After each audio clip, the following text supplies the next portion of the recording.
ஆண்டவராகிய இயேசு கிறிஸ்துவின் நாமத்திற்கு மகிமை உண்டாவதாக. கிறிஸ்துவுக்குள் எனக்கு பிரியமானவர்களே, உங்கள் யாவருக்கும் இயேசு கிறிஸ்துவின் இனிய நாமத்தில் என் அன்பின் வாழ்த்துக்கள். இந்த நாளின் தியான வசனம் யோவான் எழுதிய நற்செய்தி அதிகாரம் 15 வசனம் 8.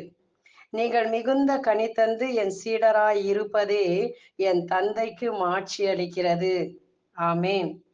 பிரியமானவர்களே, சீடத்துவ வாழ்விலே, பணி வாழ்விலே, கிறிஸ்துவ வாழ்விலே ஒரு விசுவாசி கனி கொடுக்க வேண்டும் என்று ஆண்டவராகிய கடவுள் மிகவும் எதிர்பார்க்கக்கூடியவராய் இருக்கின்றார். மனம் மாறியவர்கள் என்பதை அதற்கேற்ற செயல்களால் காட்டுங்கள். நற்கனி தராத மரம் எல்லாம் வெட்டப்பட்டு தீயிலே போடப்படும் என்று திருமுழுக்கு யோவான் கூறுகிறார். இயேசுவும் தம் போதனையில் ஒருவரின் பேச்சையோ தோற்றத்தையோ பார்த்து அல்ல, எச்சரிக்கையாயிருங்கள், ஆட்டுத்தோலை போர்த்தி கொண்டு போலியாய் உங்களிடம் வரும் இறைவாக்கினரை குறித்து எச்சரிக்கையாயிருங்கள். அவர்கள் உள்ளமோ கொள்ளையிட்டு தின்னும் ஓநாய்கள். இன்று நல்லவர்கள் போல நடித்து ஏமாற்றுகிற கூட்டம் பெருகி இருக்கிறதை நாம் பார்க்கின்றோம். பல லட்ச பணத்தை, நகைகளை, பொருட்களை கொடுத்து கதறுகிறவர்கள் எத்தனை பேர்! அவர்கள் நல்லவர் என்று நம்பி ஏமாந்து போனேன் என்று கண்ணீர் விடுகிறீர்கள். உங்களை பார்த்துதான் ஆண்டவர் கூறுகிறார், எச்சரிக்கையாயிருங்கள். அவர்களுடைய தோற்றத்தை பார்த்து வார்த்தைகளை கேட்டு ஏமாந்து போகாதீர்கள். உங்களிடம் வருபவர்களை ஒருவேளை அவர்கள் இறைவாக்கினராகவோ ஆண்டவரின் பெயரை சொல்லி வருபவர் யாராக இருந்தாலும் நல்ல மனிதர்கள் போல தங்கள் வார்த்தையால் உங்களை படுத்துகிறவர்களாயிருந்தாலும் சற்று கவனித்து பாருங்கள். இயேசு கூறுகிறார், அவர்களின் செயல்களை கொண்டே அவர்கள் யார் என்று நீங்கள் அறிந்து கொள்வீர்கள். முட்செடியில் திராட்சை பழங்களையோ முட்பூண்டுகளில் அத்தி பழங்களையோ பறிக்க முடியுமா? மத்தேயு எழுதிய நற்செய்தி 7:16 நாம் வாசிக்கின்றோம், இவர்கள் அச்சமின்றி உங்கள் அன்பின் விருந்துகளிலே கூடி உண்டு அவற்றை கரைப்படுத்துகிறார்கள். இவர்கள் தங்கள் நலனில் மட்டுமே கருத்தாயிருப்பவர்கள். காற்றால் அடித்து செல்லப்படும் நீரற்ற மேகங்கள், கனி தரும் காலத்தில் கனி தராமல் பின்னர் வேரோடு பிடுங்கப்படும் மரங்களைப் போல இருமுறை செத்தவர்கள். தங்களுடைய வெட்க கேடுகளை நுரையாக தள்ளுகின்ற கொந்தளிக்கும் கடல் அலைகள் என்று யூதா திருமுகத்திலே 1 அதிகாரம் 12-18 வசனத்திலே நாம் வாசிக்கின்றோம். கனியற்ற இவர்கள் செயல்களை கொண்டே அறிந்து கொள்ளுங்கள். நல்ல மரமெல்லாம் நல்ல கனிகளை கொடுக்கும், கெட்ட மரம் நச்சு கனிகளை கொடுக்கும். இவ்வாறு அவர்களுடைய செயல்களை கொண்டே இனம் கண்டு கொள்ளுங்கள் என்று மத்தேயு 7:18-20 நமக்கு மீண்டும் மீண்டும் ஆலோசனை கொடுக்கக்கூடியவராக இருக்கின்றார். நாம் ஏன் கனி கொடுக்க வேண்டும், எதற்காக நாம் கனி கொடுக்க வேண்டும் என்று ஆண்டவர் கூறுகிறார்.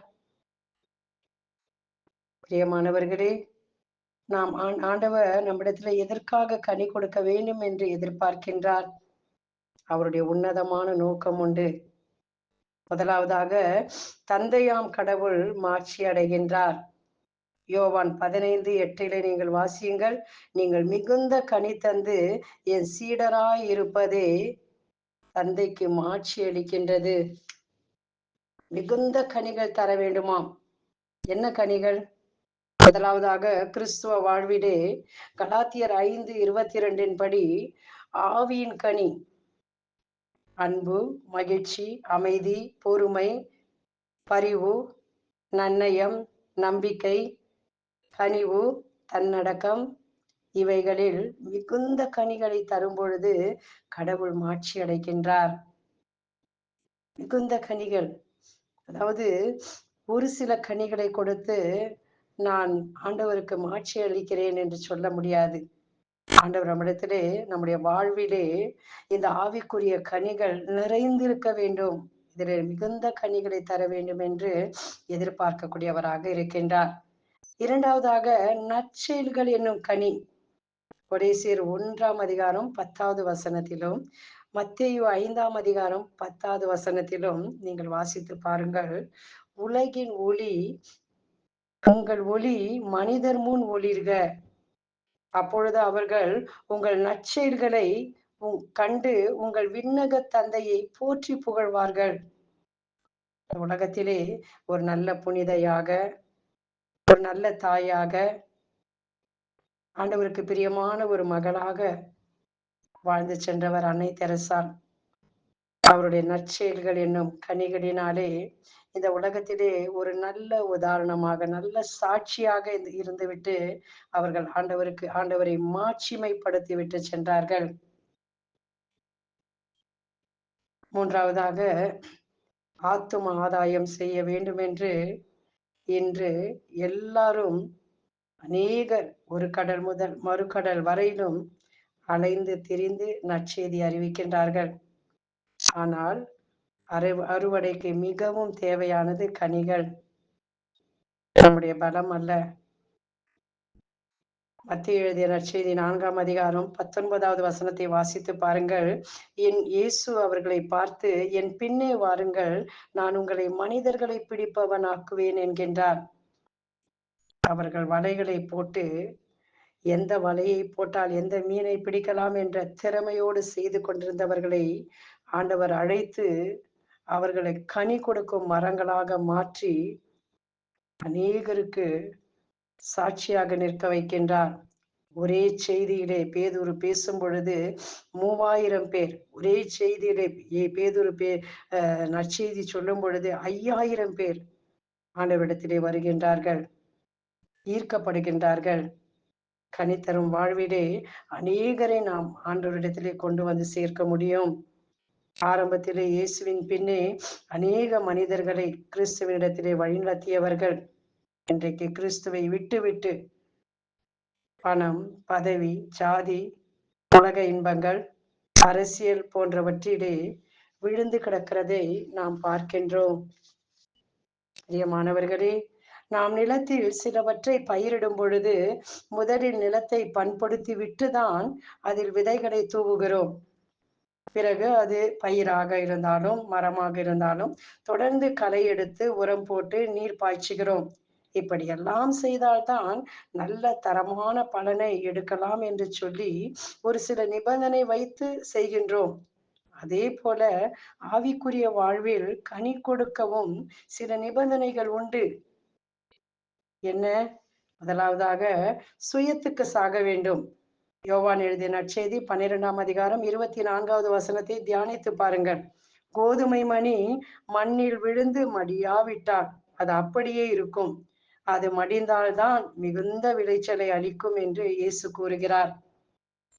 பவுல் கூறுகிறார், நன்மை செய்ய வேண்டும் என்ற விருப்பம் என்னிடத்தில் இல்லாமல் இல்லை, ஆனால் நன்மை செய்ய விரும்புகிற நான் தீமையை செய்கின்றேன்.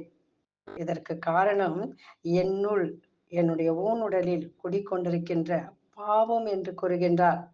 சாவுக்கு ஏதுவான இந்த உடல் எப்பொழுதும் கடவுளுடைய திட்டத்திற்கு எதிராக இருக்கிறது.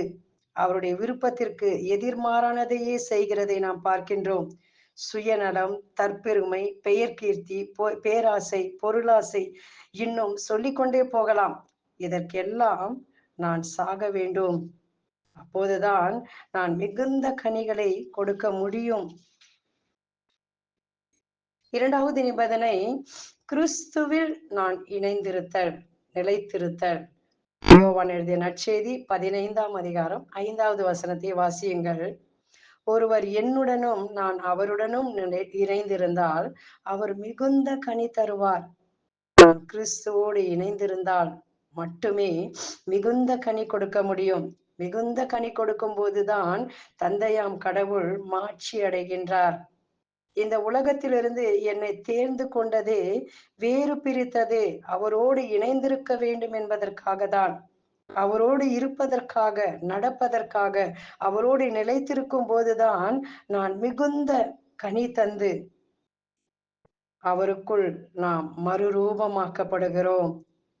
அவருடைய இறைத்தன்மையிலே பங்குள்ளவர்களாக இருக்கின்றோம். பங்குள்ளவர்களாகவும் நாம் மாறுகின்றோம். இன்னும் சற்று ஆழமாக இதை தியானித்து பாருங்கள்.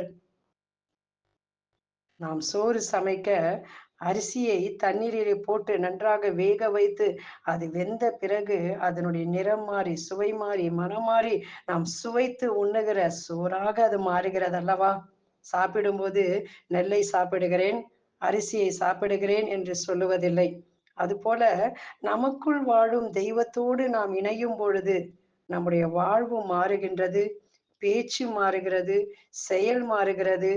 இதற்கு மேரினேஷன் என்று சொல்லுகின்றோம். இவ்வளவு பேரானந்தமான வாழ்விலே கிறிஸ்துவுடன் இணைந்து தந்தையாம் கடவுளின் மாட்சிக்காக மிகுந்த கனிகளை கொடுக்க முடியும். பேரளவுக்கு கிறிஸ்துவ வாழ்க்கை வாழ்ந்து போகாமல் அவருடைய ஆவியினால் நிறைந்து கனி கொடுக்கும் வாழ்வுக்கு நம்மை ஒப்பு கொடுப்போம், அர்ப்பணிப்போம். ஆமென். ஆண்டவர் தாமே உங்கள் அனைவரையும் ஆசிர்வதிப்பாராக. நாம் ஜெபிப்போம். எங்களை நேசிக்கும் அன்பாண்டவரே, இந்த அருமையான காலை வேளைக்காக நாங்கள் உம்மை நன்றியோடு துதிக்கின்றோம். இந்த நாளிலுமாய் கனி கொடுக்கின்ற வாழ்வை குறித்த உம்முடைய வார்த்தைகளோடு இணைந்த ஆண்டவரே, வசனங்களை தியானிக்க எங்களுக்கு நீர் கிருபை தந்ததற்காக உம்மை நன்றியோடு துதிக்கின்றோம். ஆண்டவரே, நாங்கள் எந்த அளவுக்கு கனி கொடுக்கிறோமோ அந்த அளவுக்கு நாங்கள் உமக்கு சீடர்களாக இருக்கின்றோம். எந்த அளவுக்கு நாங்கள் மிகுந்த கனிகளை கொடுக்கின்றோமோ அந்த அளவுக்கு தந்தையாம் கடவுளை நாங்கள் மாட்சிப்படுத்தக்கூடியவராக இருக்கின்றோம். அப்பா, இதோ வாழ்கிற இந்த அற்ப காலத்திலே எங்களை நீர் தெரிந்து கொண்டீர். உமக்கென்று நீர் பிரித்தெடுத்தீர். உமக்கென்று ஒரு கனி தரும் வாழ்க்கைக்கு எங்களை நீர் தெரிந்து கொண்டீர். ஆண்டவரே, அப்பா, நாங்கள் வாழ்கிற இந்த நாட்களிலே ஆண்டவரே, இன்னும் அதிகமா நாங்கள் உம்மோடு நடக்கக்கூடியவர்களாக, ஒரு ஏனோக்கை போல, ஒரு எலியாவை போல, ஒரு நோவாவை போல உமக்குள்ளாக நாங்கள் வாழ்கிறவர்களாக, நடக்கிறவர்களாக, நாங்கள் மிகுந்த கனி தருகிறவர்களாக, நாங்கள் மறுரூபமாக்கப்பட உம்மோடு கூட இணைந்து வாழ எங்களுக்கு நீர் உதவி செய்வீராக. எல்லா துதி கன மகிமையும் உமைக்கே ஒப்பு கொடுக்கிறோம். எங்கள் ஆண்டவராகிய இயேசு கிறிஸ்துவின் நாமத்தினாலே ஜெபிக்கிறோம் எங்கள் நல்ல பிதாவே. ஆமென்.